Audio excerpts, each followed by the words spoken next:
Good morning. My name is Mike Thibodeau, and I'm the Senate Republican leader here in Maine. And it's my privilege to be joined by Representative Cadet, who is the House Republican leader. We also have Joel Allenbaum, who's going to speak later, as well from Maine Heritage Policy, as well as Carol Weston from Americans for Prosperity. Ladies and gentlemen, we have an important choice before us. We need to figure out what the best course for Maine is going forward.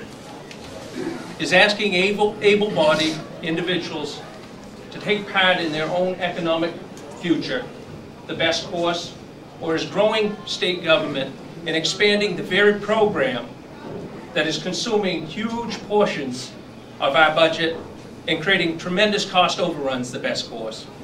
Ladies and gentlemen, I think we all know the answer to that. I think the administration's done a wonderful job over the last few weeks of bringing out commissioners who have pointed out the shortfalls that our state sees, as well as all the things that we can't do that would be good if we had the resources. The fact of the matter is, MaineCare has sucked up their resources over the past 3 decades. That program continues to grow and expand at an alarming rate. And the folks in Washington, D.C. would like us to go and make 70,000 more Mainers dependent on that very program that's consuming Maine's budget. Republicans here at the State House think that's the wrong direction for Maine. We believe that there is a better avenue. We're told that we're turning our backs on $1 million a day in subsidies. Ladies and gentlemen, we don't have to make Mainers dependent on a welfare system in order to receive them benefits. Let me explain. I think everybody in this room recognizes that in no way am I endorsing Obamacare. I think that it's an unsustainable program. But the fact of the matter is, because of that, we have what we call healthcare exchanges. The reality is, hardworking Mainers can go and for as little as $5 or $10 a month, they can buy health care policies, private health care policies through these exchanges. Ladies and gentlemen, I believe that's a better path forward for Maine, rather than creating more dependency on a state-run program that we can't afford now. What do you get for $5 or $10 a month? I think everybody sees the visuals up here. We can have a cheeseburger and a fry up to McDonald's. Maybe we can go get a pack of Marlboros. But we're asking people to make a conscious decision to invest in their own health care policy rather than that. You know,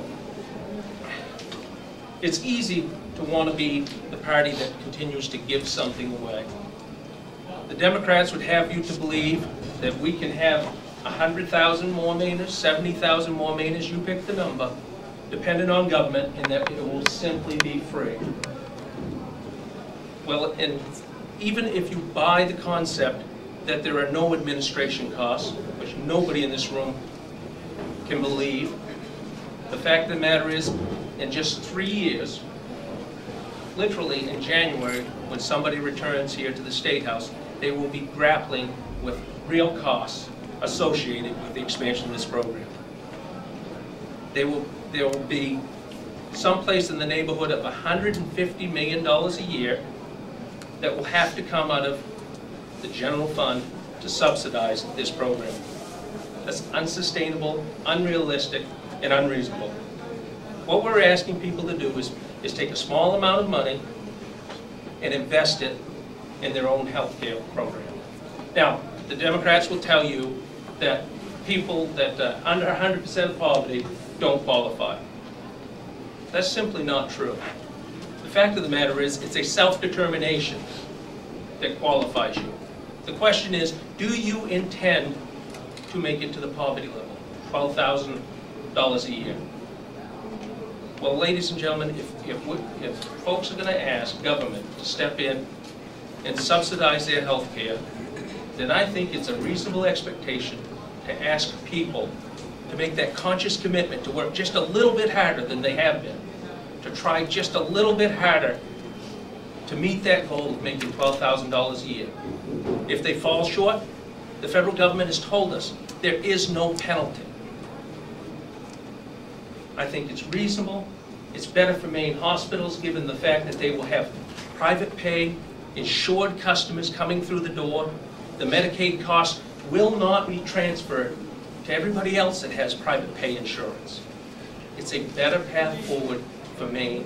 It allows people to work their way towards economic prosperity, and I think that's what we all should be trying to do, is work our way towards economic prosperity, not entrap people in another government program that puts artificial barriers between them and success.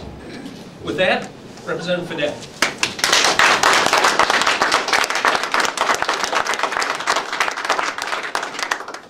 Thank you, Senator Thibodeau. Recently I read the transcripts of the debate that took place on the House floor back in 2001, when Maine passed its last major expansion of Medicaid. It struck me how every single one of the promises that proponents of expansion made back then have failed to be realized.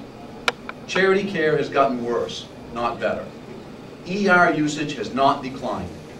Maine's rate of uninsured has stayed the same, and health care costs have skyrocketed.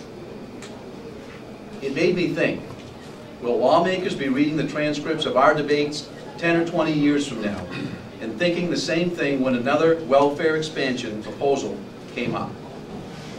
How many times do we have to try the same old failed welfare policies before we realize they didn't work? Democrats are saying that this time it will be different. Actually, in one important respect, it is.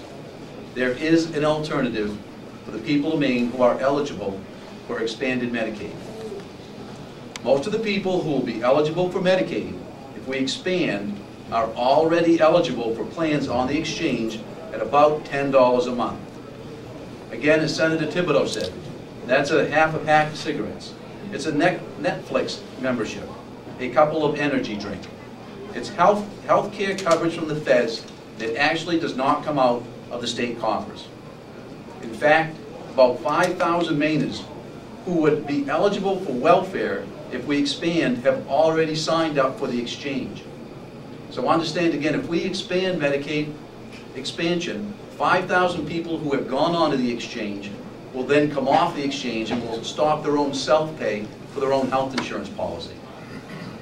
That's the unintended consequences of doing these sorts of things.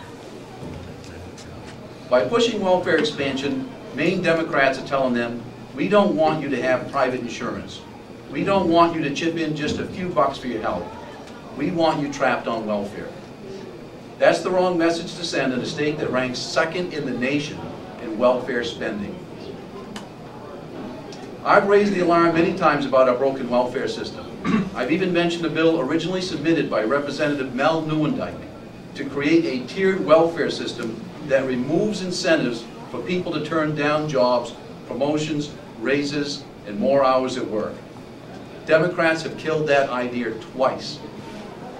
But right now we have an opportunity to create the first incentive to work in our welfare system. By rejecting Medicaid expansion, many will actually have an incentive to take a raise or a promotion for a few extra hours so that they can qualify for private plans. Like most Americans, I'm no fan of Obamacare taken as its whole. But as long as it's the law, I say let the feds pay for it, not the Maine taxpayers. Maine has been hit hard enough already by big government policies, and it has put us in an uncompetitive disadvantage here in the state of Maine. Besides expanding coverage to more people, is the reason why Republicans of the state legislature and Governor LePage overhauled Maine's insurance regulations in 2011, leading to lower premiums and more young people being covered under PL 90. We shook things up, saw great results, and now low-income Mainers have the opportunity to obtain private insurance that studies show provide better health outcomes than medical welfare. I can think of no better contrast of our competing visions for Maine's future. Democrats want Maine more welfare, more debt, more deficits, more dependency, more broken promises. Republicans want to reform welfare and encourage work and personal achievement, opportunity for people. We are focused on growing jobs in the economy, not on protecting the status quo of welfare dependency. I grew up in Washington County. I know firsthand the perils of poverty. I know firsthand how it's overcome. Welfare dependency is not the way. With a fresh approach to government, Maine's best days can lie ahead of us. Ladies and gentlemen, we have an important vote coming up here in the state of Maine on this issue of Medicaid expansion. It's the most important vote that we'll take in this 2-year election cycle. And I implore my Republican colleagues in the House and the Senate to join the governor. Let's defeat this. Let's move forward. Let's move Maine forward. Thank you very much.